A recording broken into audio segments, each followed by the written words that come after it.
Hello, and welcome to Shelf Life from the Virginia Festival of the Book, featuring live-streamed author events on Thursdays. I'm Jane Kulo, director of the Virginia Center for the Book, a program of Virginia Humanities. Thanks for joining us. A couple notes before I hand the program over to our speakers. Please share your questions on Facebook or Zoom.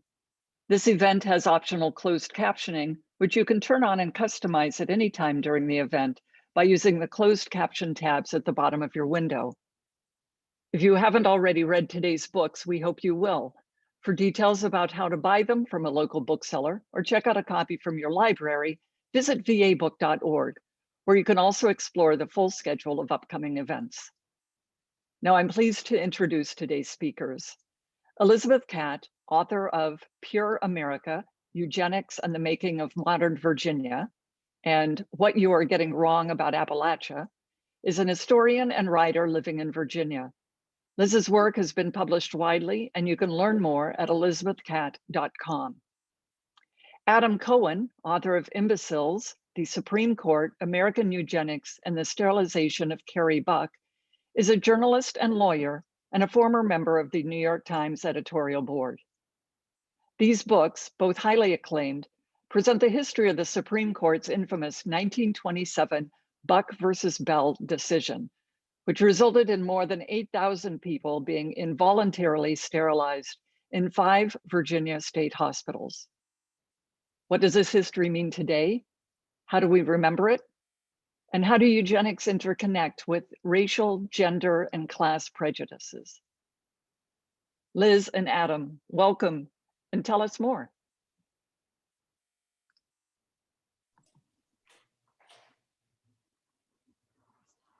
Hi, everyone. Thanks for joining. I'm Elizabeth Catte, and if you're tuning in on this snowy day, I hope everybody in Virginia is staying warm. I am the author of Pure America, and I'm going to talk to you just a tiny bit about the book that I read, and Adam will do the same. And I think that today we would have more of an entry-level discussion to these topics, because they can be very intimidating, very heavy. So my most recent book is Pure America, available through Belt Publishing, and it is a book that tries to give Virginia's eugenics history a sense of place. It explores the world of specifically Central Virginia as it was built by leaders and institutions that were really seeped in ideas about racial and genetic purity. It's about how they leveraged these ideas against the bodies of Virginia's citizens, but also how they leveraged these ideas and claims they made against land and space and communities. And so I wanted it to be a local history of a moment that is widely researched, but perhaps not well remembered.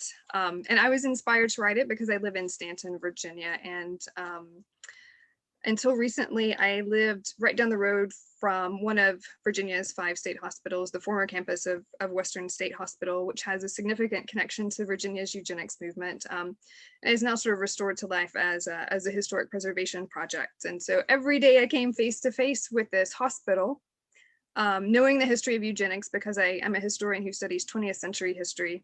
And every day I would ask myself, when will I not be able to drive past this site and think these intrusive thoughts? Will this trauma of seeing this past in this place ever leave me? Can I see it the way that my community sees it? Is this the site that has a very positive history and a positive place in the community? And so this is a book about living within the constellation of landscapes with similar histories. So Stanton, the Shenandoah National Park, Charlottesville, and the University of Virginia. And it's about how I tried to sort of make sense of that presence of the past in my own life and everyday experiences, and raise some important questions, I think, about to what extent our communities are still shaped by that past. And I'm so glad today to have this conversation with Adam Cohen, because his work was so helpful to me as I was writing my book, and particularly his perspective and background as someone who knows quite a bit about legal studies and has a background as a lawyer. And so I'll let Adam introduce himself and tell him about his book, but I'm really thrilled, and thank you to Jane and Sarah and Meredith from Virginia Festival of the Book and Virginia Humanities for putting us together today to have this conversation. Thank you so much, Liz. What a wonderful introduction. And I'm a huge fan of your book. I'm also, it was wonderful and very different from mine. And I love the way, you began really rooting it in your location in the state of Virginia. And I was struck really by how we really began in such different places, but I think in many ways we ended up in a similar place. As you alluded to, I began writing Imbeciles because I had been covering the Supreme Court for years and was very interested in that institution. And in particular with something I'd observed over the years, which is that although it has a reputation as being the champion of the underdog and the defender of our rights and Brown v. Board of Education, almost invariably in Supreme Court history, it has come out on the side of the rich and powerful and against the weak. And we see this again and again. We're certainly seeing it with the current court, but going back to slave times when it ruled for the slaveholders, and going back to Jim Crow when it upheld Jim Crow. And I was looking for a story to tell that would show that. And I knew Buck versus Bell just a little bit from law school. And there was that famous phrase, 3 generations of imbeciles are enough, which, as law students, we kind of couldn't believe the Supreme Court said. I also was going to school in Boston at Harvard, where Oliver Wendell Holmes was a revered figure and his portrait was on the wall everywhere. He wrote those words, and he was the one who wrote the decision condemning Carrie Buck to being sterilized. So that was how I kind of backed into eugenics. Having backed into it, I was fascinated by it, as I know you were just from reading your book, and just the horrible things that we did, the way in which it was embraced at a societal level. A majority of states had eugenic sterilization laws. The Supreme Court upheld it, and once I got into the world of eugenics, I haven't left it. And in fact, I tried to do a little something like you have done so beautifully and eloquently for Virginia with my alma mater. I wrote a piece for Harvard Magazine looking at Harvard's history. And it's just shocking to me, that one of the big residential houses there that, a big percentage of the students live in is called Eliot House, named after President Eliot of Harvard. Well, he was one of the main eugenicists who supported eugenic sterilization and was vice president of the International Eugenics Congress. So in a way, I've tried to do a little bit of what you've done, which is really interrogate the past by looking closely at the present. And as I say, I really enjoyed your book and I'm looking forward to talking about it. Yeah, I think it's kind of safe to say that one of the I don't know if you would call it an irony, but one of the quirks about eugenics is that it is so widely researched and so well documented, and yet we are still kind of struggling to piece out what the legacy of eugenics is. And we'll sort of talk about in our conversation today some of the things that Virginia and sort of you can add to that, to things that people have done to do either reparative justice, restorative justice, public memory, things like that. But it's still a topic that is far from settled in the ways that we sort of like live with. I say live within or beside this past. But I wanted to start our conversation. And again, I want to make this open to people who might not know very much about the history of eugenics or even the history of Virginia in this time period. But let's start by talking about Carrie Buck, the central figure in Buck v. Bell, and this person that really kind of captured both of us.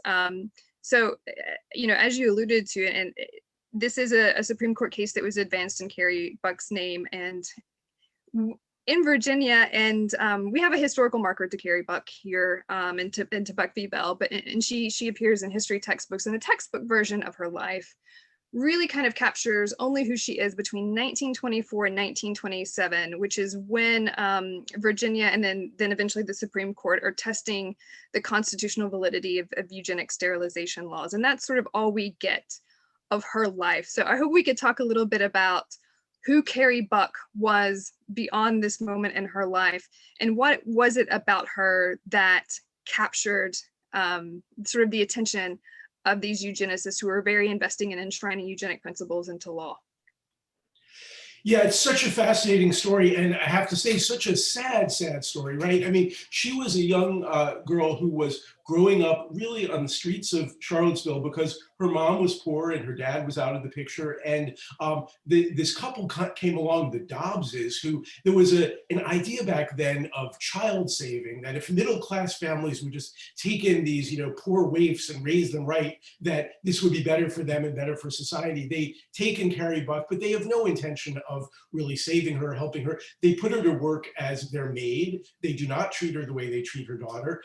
They eventually take her out of school after 5th grade, which is just terrible and leads to a lot of her problems. And then the nephew of the wife actually rapes Carrie Buck. And this is really what is the horrible event that sets her sad trajectory in motion, because once she becomes pregnant, she's an embarrassment and also a potential witness against a member of the family for a crime. So they find out that it's quite easy to get someone like Carrie institutionalized under Virginia law by declaring her feeble-minded or epileptic. They decided to say she was both, even though she'd never had a seizure. Just why take chances? And they did very quickly get her sent to the Virginia Colony for Epileptics and Feeble-Minded, where Carrie gets there just at the wrong time, just when Virginia has passed a sterilization law, just when the head of the colony is looking for a test case. And because Carrie's mother is already there, and she actually has a child who they're able to say is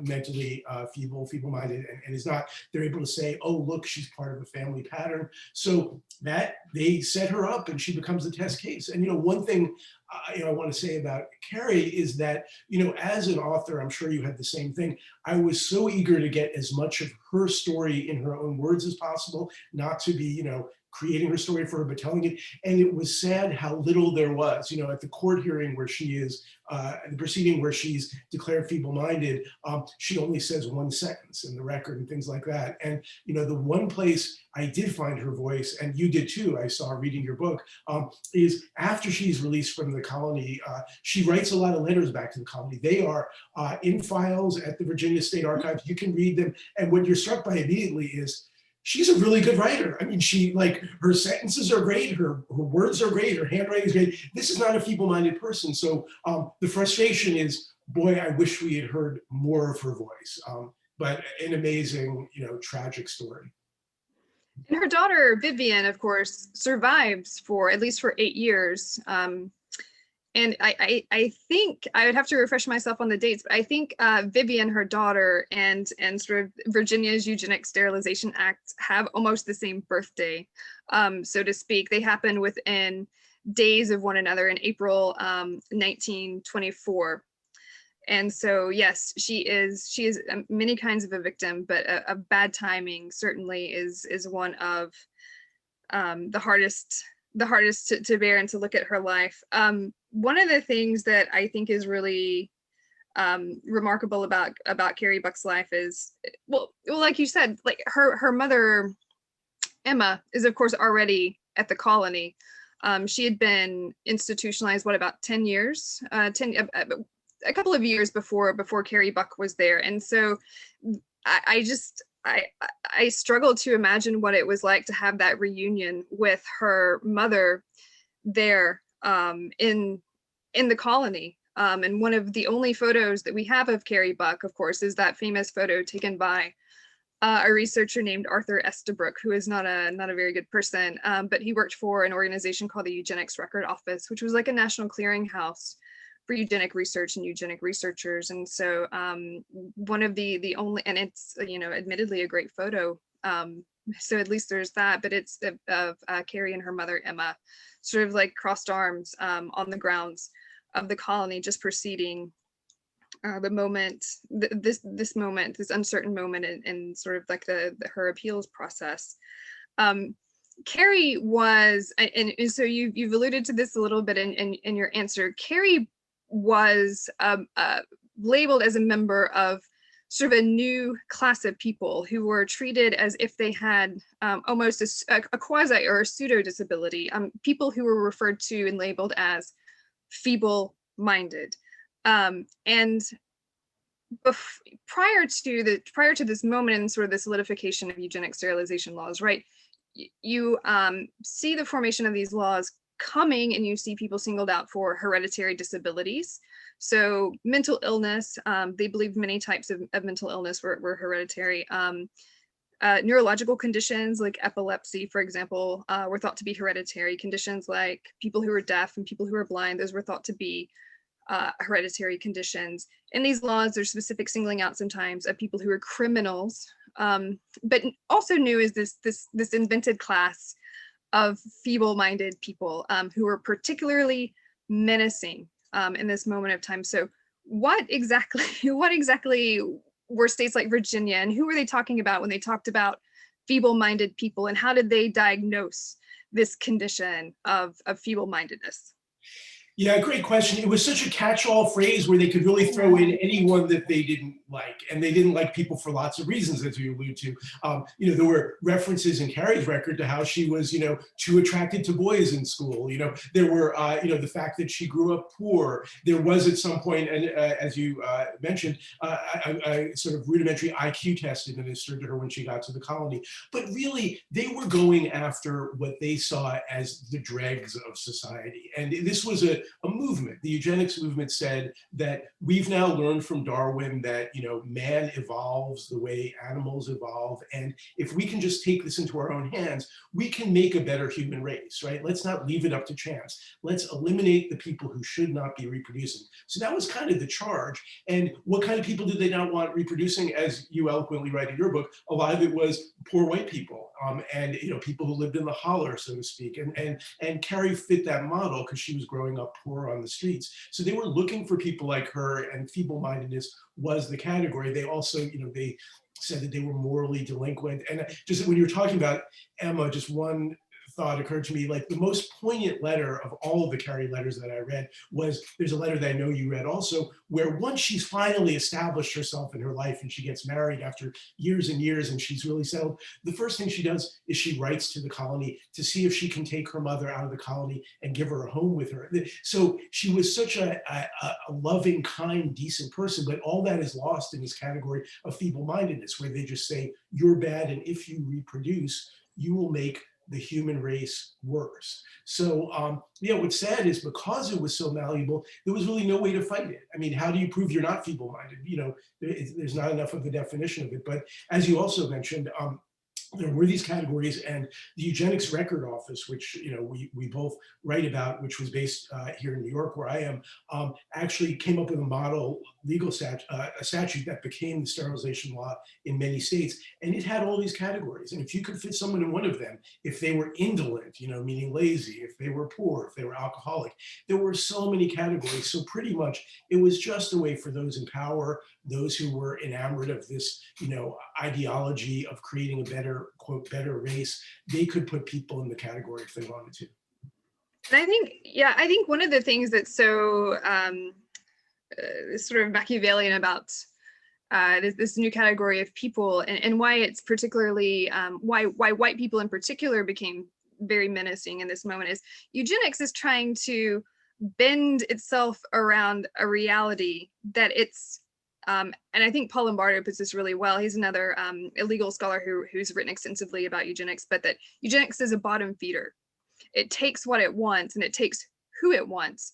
And so eugenicists, many of them were trying to bend reality around this fact and present it as a sort of a clinical scrutiny, when in fact it wasn't. And so that's why white people were particularly, I think, useful in making this case, because it meant that somebody could believe in an invisible threat. And that was the most menacing kind of threat, a threat that you couldn't see. And to a certain extent, elite white people of this time, they would consider any Black person to be eugenically compromised by the realities of their race. And so they needed to take that one, I think they needed to take that one step further, and sort of poor white people, and particularly poor white women like Carrie Buck, were particularly useful for bending around this reality, and sort of making this group very malleable, as you say. And also I think it's worth mentioning, one of the complications in talking about this past is a lot of people that we will be talking about and that we have talked about in our books wouldn't be, we wouldn't call them disabled today, likely. And that's a good thing. I think that's a good thing to recognize in certain contexts. On the other hand, it's certainly true, I think, that they would have lived their lives as disabled people, in the sense that they lived within institutions. They were held underneath a coercive system. Often they were very, in some cases, dependent on the state for benefits and for their survival. Their friends would be disabled. Many of them were advocates for people who were disabled. And so when we talk about somebody like Carrie Buck not being feeble-minded, it's not a point of pride or anything like that, that we're speaking about like a gotcha to the state. It's just a fact of you cannot understand these, I think these categories that were trying to be applied unless you sort of acknowledge the fact that this was a way to medicalize a lot of pre-existing beliefs about people who were poor, non-white, disabled, and people who were immigrants. A lot of people, and I'm so glad to get like a conversation and your take on this, but a lot of legal scholars are pretty comfortable today calling Buck v. Bell a sham trial. Was that your understanding when you started to study the case? Had that kind of perception of the case kind of trickled through sort of the things that you were studying in law school? Or when did you become aware that this was a sham trial? And what do we even mean when we say Buck v. Bell was a sham trial, and why does it matter? Right, great question. First, just about law school, what's shocking to me is we didn't learn the case in law school. It was just kind of the chatter in the hallways. And, you know, I took constitutional law with one of the leading constitutional law scholars, you know, in the country, did not come up. And this same very prominent scholar has written the treatise on constitutional law, over 1,000 pages. It's half of a sentence in a footnote. That is all that was in the version of the treatise that we had in law school about Buck v. Bell. No one talked about it. It's not. And in fact, there was also a major biography of Louis Brandeis, who was one of the justices who signed the majority opinion. And he was the great progressive. So it was really shocking, you know, that he signed it. So I got this, you know, 900-page biography written by another major legal scholar to try to figure out why Brandeis did this. He doesn't mention it, does not talk about it in 900 pages. So the degree to which the legal academy and legal scholars have just decided we're not going to talk about this is absolutely shocking. And I think there's a whole discussion about why that is, because it's absolutely relevant. And we learned so many things in law school that really had very little importance at all. But so that said, the fact that I didn't learn anything about the case or the sham trial in law school, you're right. When I actually read the record, it was shocking that she was given the only reason there was all this process at all. I mean, they might have just, in some states, many states, they just started sterilizing people like Carrie Buck. They just went ahead and did it. There was a lawyer who I write about a lot in my book, Aubrey Strode, who was, for whatever reason, and I tried to figure out what it was, quite conservative as a lawyer. And he said to the colony, I don't want you sterilizing anyone until we take it to the courts, as far up as the Supreme Court if it gets there. But we want to have, you know, the endorsement of the courts before we start doing it. He was protecting the institution. So, okay, that's good. There's going to be a trial. But yes, when you read about the trial, she's given a lawyer who's actually a former member of the board of the colony, who's a huge supporter of eugenic sterilization. And so at the trial, at the proceedings, he says things that are not in her interest. And I actually read the Supreme Court briefs that he wrote, you know, that led to this decision. And the briefs were written, you know, clearly in a way that helped the other side.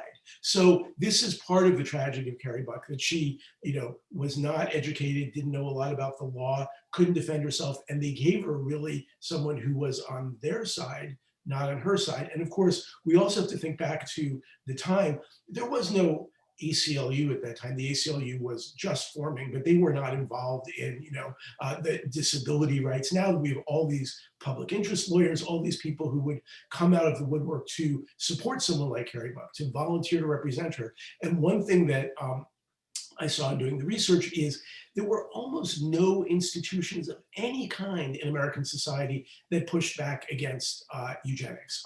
The New York Times was writing favorable features about, check out your genes before you get married. And the American Bar Association was supporting eugenic sterilization and things like it. In fact, the only institution in America that was pushing back was the Catholic Church. Mm-hmm. And when you looked at the battles in the legislature to get bills passed, all the progressives would show up to support eugenic sterilization.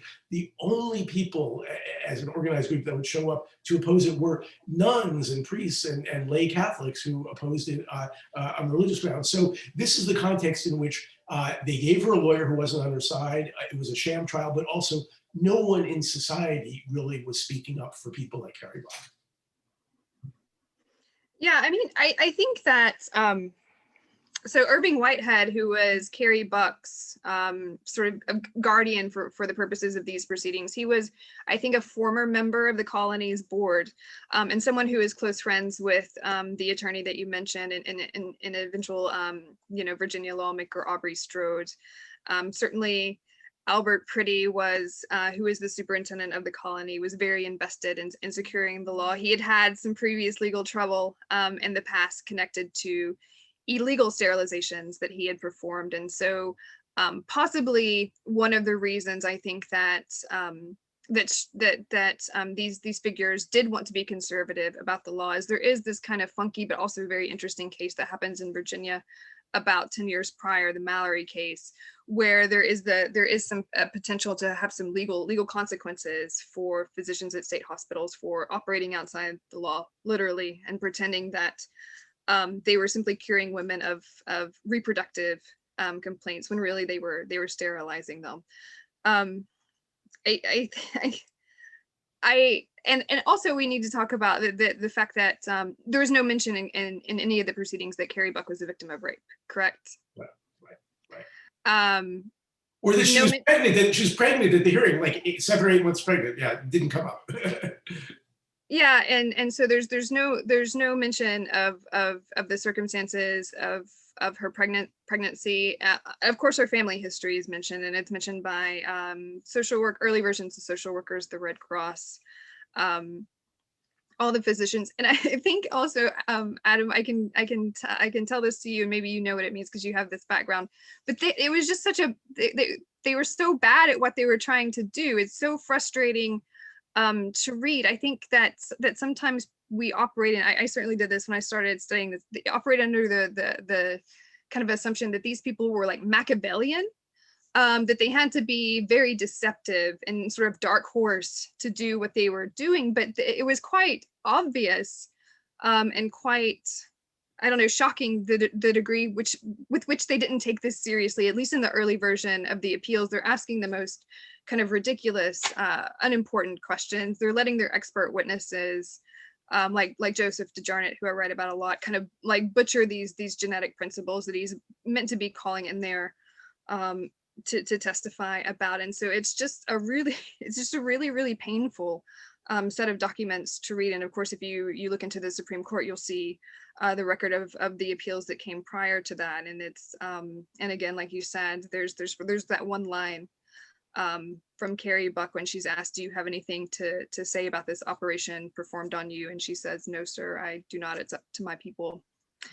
And so of course we know that Carrie was the first person legally sterilized in Virginia in the fall of 1927.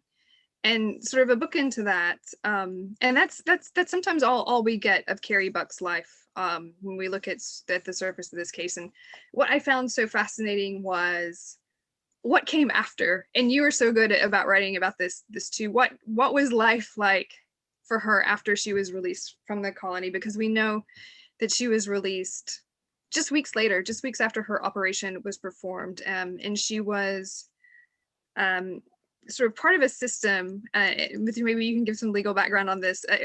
We just call it the parole system. So essentially, people were writing to these state hospitals like the colony and saying, I would like a girl that's been sterilized to come and work for me. Can you supply one? And those workers became women like Carrie Buck. So what about her life after the colony is also sort of reflects these ideas that are circulating throughout eugenic ideas as well? Yeah, no, it's a great question. And, you know, she got such a unfortunate start in life even before all of this, right? I mean, she's being raised on the streets by a mother who has no economic prospects, no way to support her. So, you know, she's part of a really oppressed economic class already before the state comes in and sterilizes her, brands her feeble-minded, brands her, you know, a former colony inmate. So what kind of a life is she able to put together? I was actually struck reading the history and reading her letters, how much she was able to accomplish. You know, she gets out of there, and yes, it's this state of peonage where the letters are tragic, where she goes to you know, work in a household, as you say, and then if she doesn't get along with the woman of the house, she gets thrown back to the colony. And at one point, she writes to the colony. She says, "You know, I don't think that it's going well for me here. They're going to say some bad things about me." And you just feel for her, like what, you know, she's constantly, you know, hanging by a thread, being sent back to the colony. But she does eventually. She marries twice. She and one of her husbands, you know, support themselves picking apples in, you know, a very pretty part of Virginia. She does domestic work, and you know, somehow manages to put together life. The one little detail that was for me so poignant is they say that when she, you know, finally ends up in the retirement home, she's very popular and well liked, and people thought of her as someone who's very intelligent. She would get very excited every morning when the daily newspaper came, and she loved doing the crossword puzzle. And as a crossword puzzle, you know, fan myself, I just thought, like, you know, here's this woman who she's not mentally defective. She's, you know, kind of seems to greet the day with a smile and attempt to kind of, you know, move forward despite what the state has done to her. And I think, you know, all in all, she kind of, you know, persevered in a way that she should never have been made to, you know, to persevere. One of the most shocking stories I read about Carrie Buck's life, and it's just a small story, and I don't know if this is completely true. It comes from the interviews that K. Ray Nelson did with Carrie Buck. But so after she was released, she was living with a family as a domestic worker, and she had to keep in contact with the colony because that's where her mother lived, and she was always trying to make arrangements for her mother to be released into her care.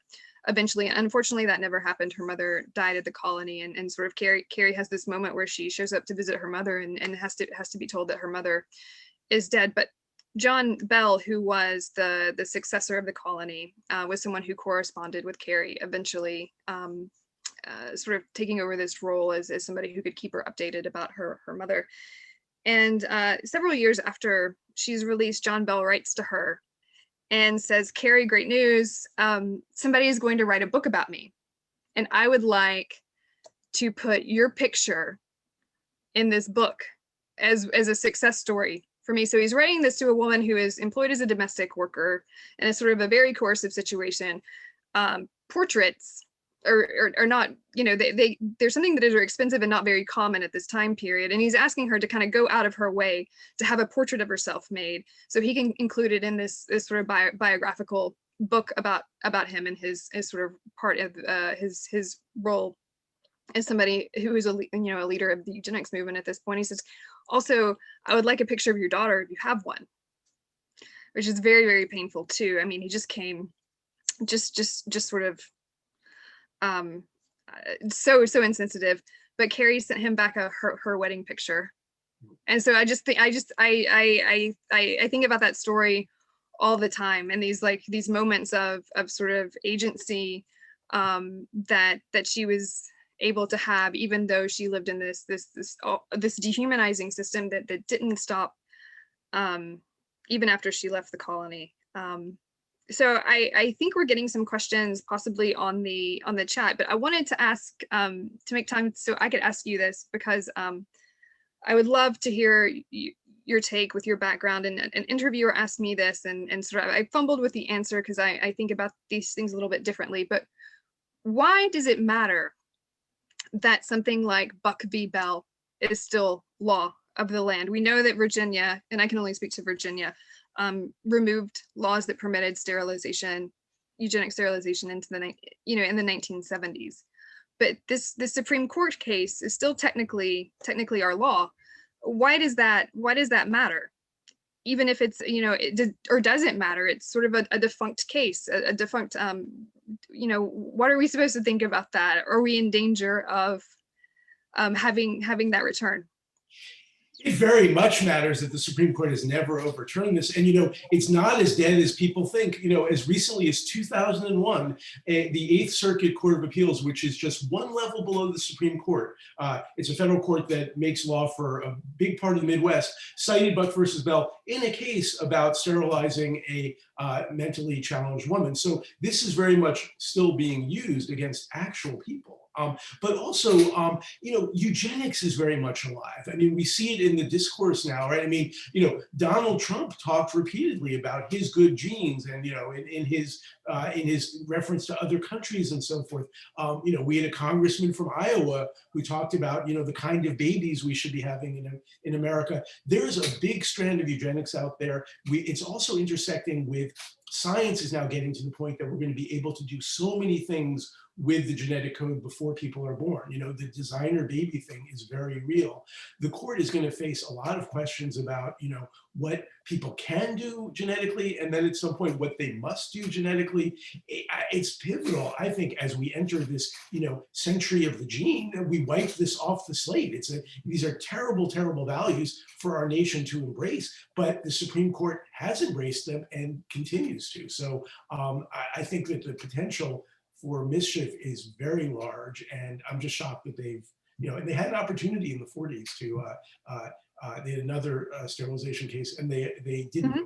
So, I would like to see them overturn it, for sure. Yeah, and there's been attempts by the ACLU to move in this direction that have been denied, and Virginia also has a part of that too. My own take, and I'll mention this briefly, is I think that possibly maybe the Supreme Court is waiting for most of the victims of eugenic sterilization to die, so that their status as victims possibly is not elevated in states that have not, like Virginia, decided to sort of pursue financial compensation for victims. I don't know. That's something that possibly I would be interested to know more about, because California is the state with like 20,000 people who were sterilized, and so they always seem, I mean, for the last couple of years, they've always seemed on the precipice of doing something retroactive in terms of compensation for survivors of eugenic sterilization. So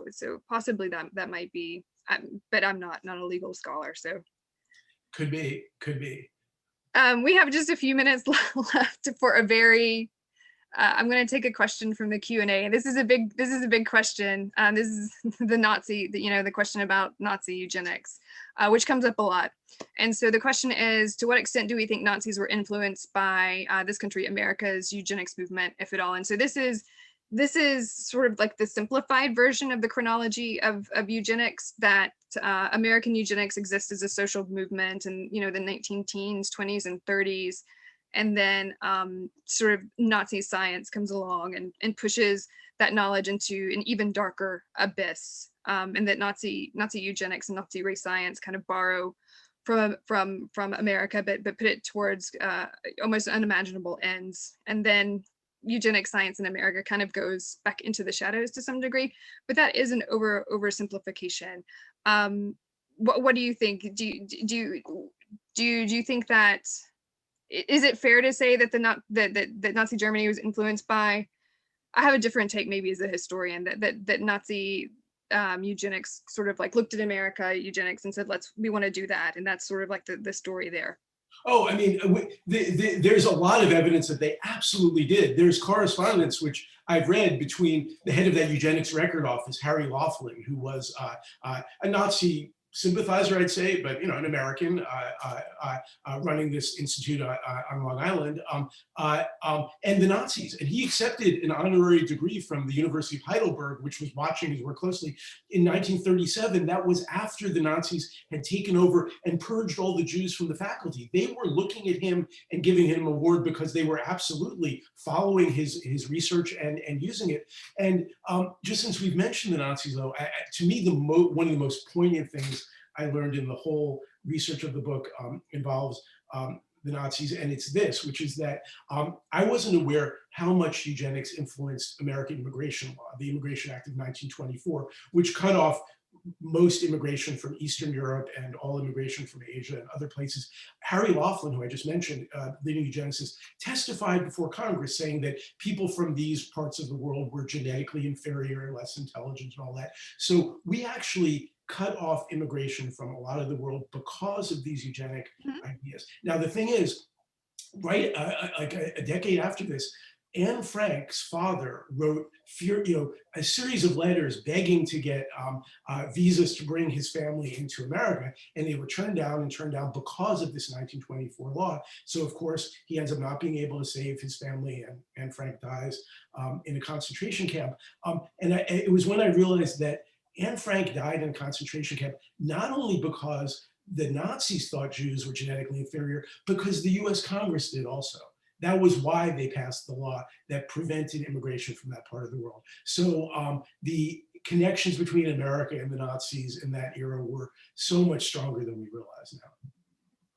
Yeah, I know that the person that I study, Joseph DeJarnett in Stanton, one of his more well-known quotes, if he is well-known at all, he's the person that's smarter than the Germans are beating us at our own game in the 1940s, and so there was even superintendents at state hospitals in Virginia were very invested in what Germany was doing and tried to have some kind of camaraderie and connection to the race science that was developing. I also think I do not mention so much the German connection in my book, and I think that one of the reasons why is I wanted to think about this history on its own terms too. So I think that that's also very, very good to do, and sort of that this doesn't necessarily, this is a story that is very American, and it doesn't need sort of to be connected to anything darker on its own to stand as something that is that is one of the country's great injustices. And so Edwin Black's book about eugenics is a great one, very well documented to read for anybody who does want to know more about those German connections too. I see we're at 12:42, so I've been told to sort of wrap it up around this time. So I wanted to thank I think Liz just said that feel free to keep going till noon if you're game to keep on. So are you game, Adam? I am. There's gonna be a lot of questions, so maybe okay, just a little longer. Okay, well, dealer's choice then. Which one would you like to answer? Can you see them? Why don't you pick another? I'm having a little trouble. Okay, so I think this is an interesting one. We've circled around it a little bit, but it says, why do you think that it took 90 years before the Virginia General Assembly monetarily recognized the victims of the sterilization laws?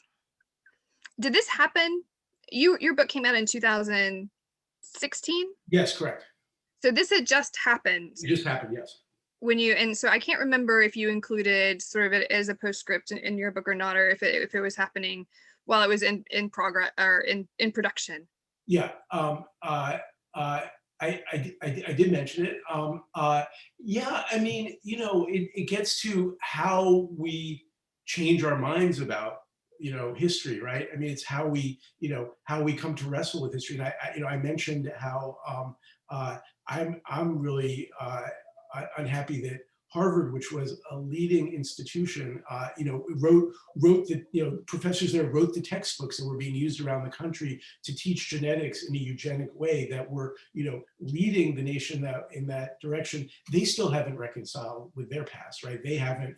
Where's the plaque on Eliot House saying? I actually, just before I got on this phone call, just out of curiosity, I went to the Harvard webpage where they describe the Eliot House, which is this very big dormitory at Harvard, and the history of it. And they talk about how wonderful, Charles Eliot was, and that's why, of course, we named a house after him. They don't mention eugenics. So it's such a slow process, as we're seeing with, race as well. So I think at a certain point, it became distant enough in Virginia's past, and I think enough people were upset about it that a coalition formed. But it's, it's a slow process. And you pointed out, I thought so well in your book, just how little it all meant in the end. Yes, Virginia did come up with a program, but the money amounts were so small. You end your book with this, great statistic about how if you add up all the money that the victims in Virginia received from this, great restoration project, they would barely have been able to buy, I think you said, 3 condominiums in the condominiums that are being built in the hospital, right? I mean, it's, Yeah. so we did so little, but you're closer to it, so you might have more to say about it. Well, and ironically, I don't think they would actually, I wrote that line and then I've thought about it recently. I don't even think that they would be allowed to own property because they would be considered disabled, and disabled people generally are prevented by the realities of the benefit system of owning significant assets. So that's another way of trying to kind of control the lives of disabled people, is restricting the amount of income and assets they can hold to keep their benefits working. So I monetarily that works, but also not reflective of the realities in some ways of people with disabilities. I think what happened in Virginia, and again, so there's the kind of like these statements of regret that start happening around the 75th anniversary of Buck v. Bell, where people, kind of the General Assembly wants to say, this was wrong. They don't want to apologize for it, but they will acknowledge that they contributed to injustice in Virginia, and that they allowed a failed science to infiltrate law and science and medicine and policy in their most prestigious institutions. And they do make this statement of regret, and then it kind of sort of goes back into the background for a while, and that's around 2002, I think. But I think the magic that worked in Virginia in terms of financial compensation is that North Carolina goes first. So another state has to go first, even though Virginia really likes being first at things. But North Carolina goes first, and their history is unique in some ways from Virginia, in the sense that North Carolina disproportionately sterilized Black women. And so that case in North Carolina was meant to contain elements of reproductive justice and racial justice as well. So there were lots of people who were very interested to see how that would play out.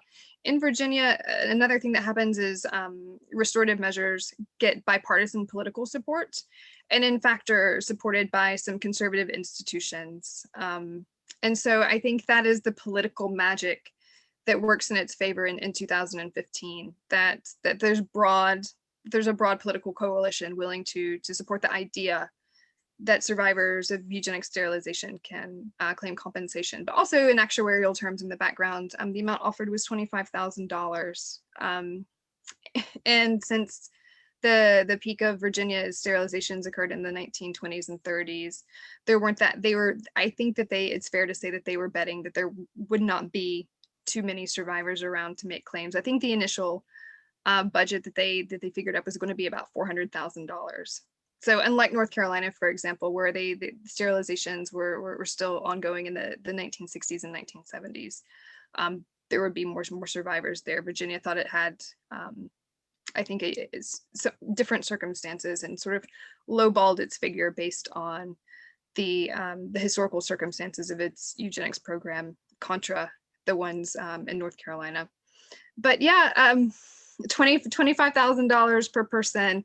I think I checked with the Department of Behavioral Health when I was writing the book, and asked them how many claims that they'd paid, and I think the total was, when I checked, which was last year, was about 28.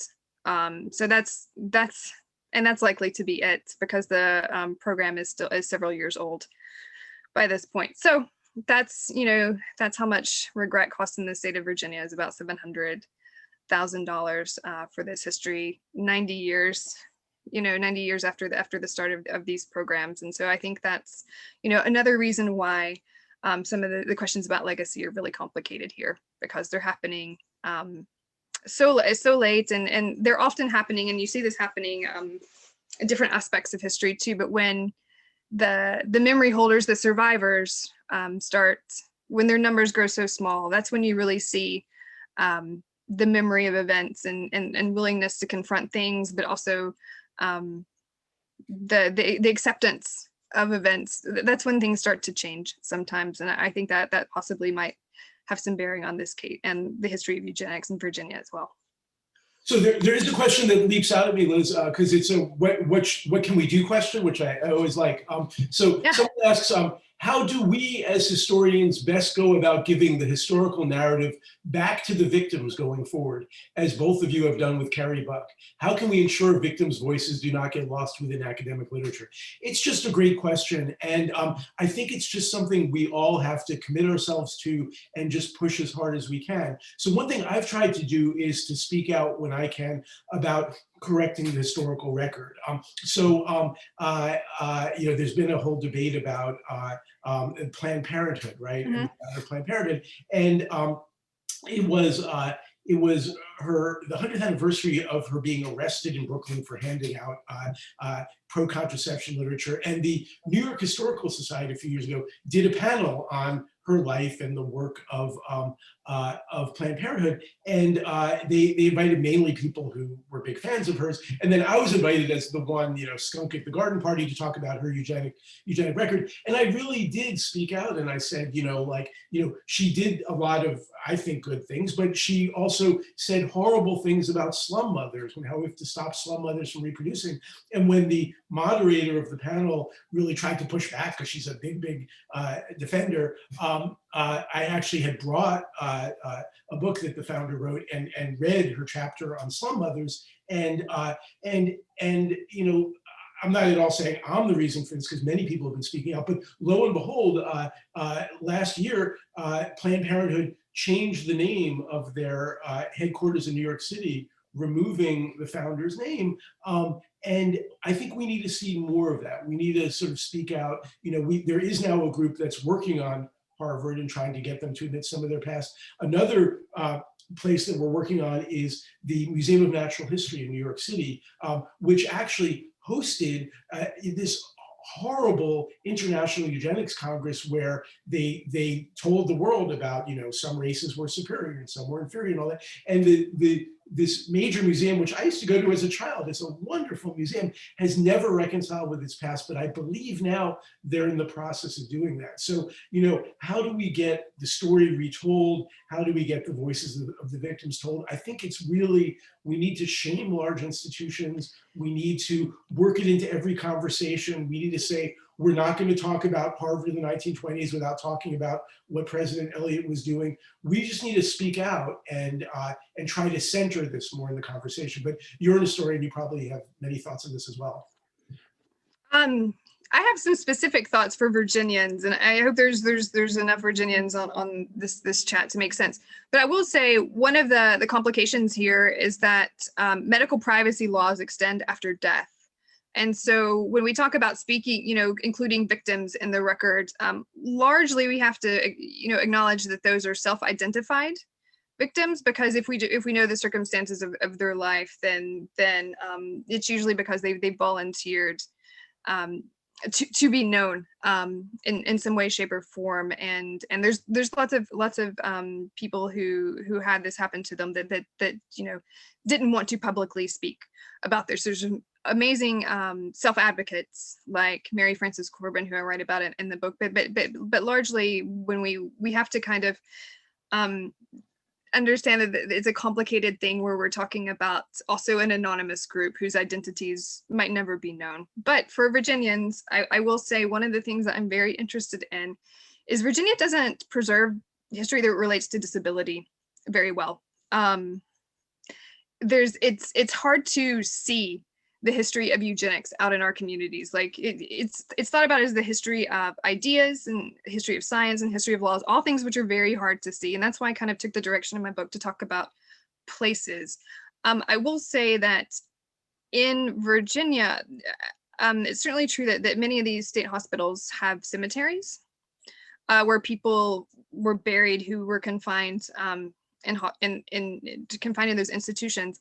The one in my community, people are buried in anonymous graves, and the cemetery is in horrible shape, and nobody in the community wants to claim it. It has, a complicated legal title.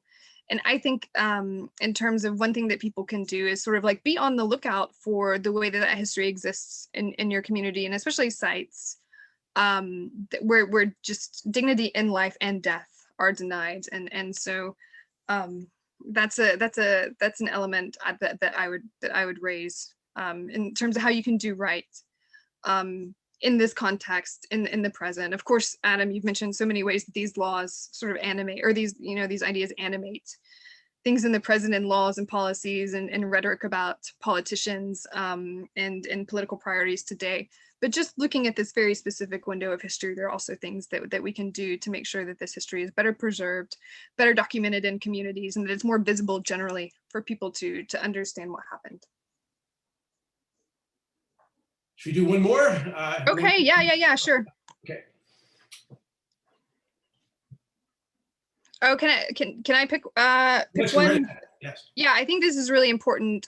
So somebody asked, did inmates, did confined patients, did they know that they were being sterilized?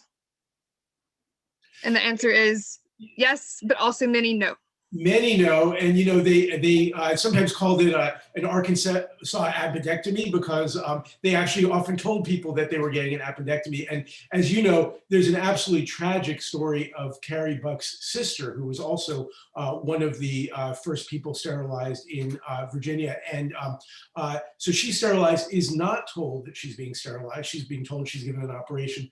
Many years later, as an old woman, she writes to the colony to say she needs some help because she's applying for Social Security and she doesn't know how old she is.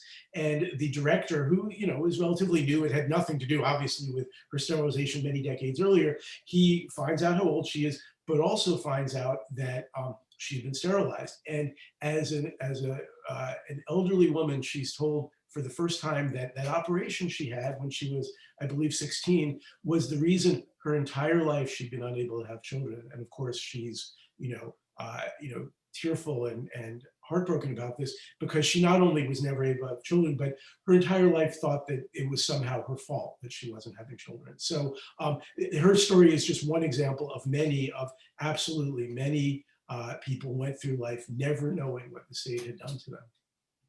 Yeah, one of the only early sort of concessions that Virginia made in terms of repairing harm from the eugenic sterilization laws, I believe it was in the late 80s or perhaps early 90s by that point, and it was connected to the ACLU's lawsuit that Virginia tried to bring to kind of get this process going to overturn Buck v. Bell, is that Virginia had to start a hotline where patients who had spent time at the the 5 state institutions could call in and sort of request to see their medical records so they could find out whether or not they had been sterilized while they were confined to these institutions. And just kind of imagine driving down the roads and sort of like hearing this ad on the radio, because part of the settlement of this lawsuit included that they had to kind of broadcast this message a certain number of times, and sort of hearing this message and thinking that might be me, and then calling in and finding just how anonymous and sort of like cold that process is, even later on today, for people to find out that information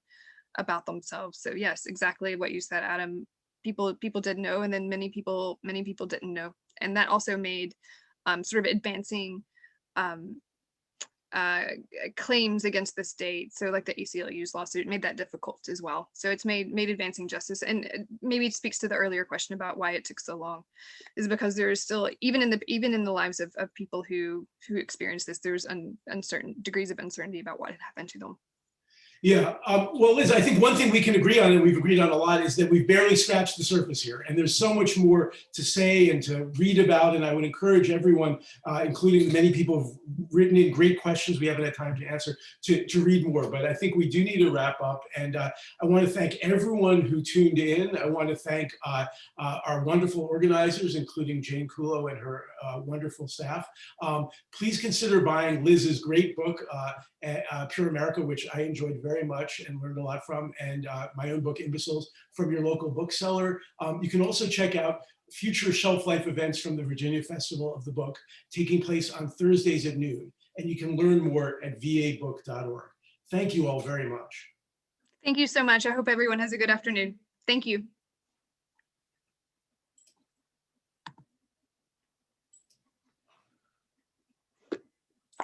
Bye, guys. Bye, Liz. This was Thanks. See ya.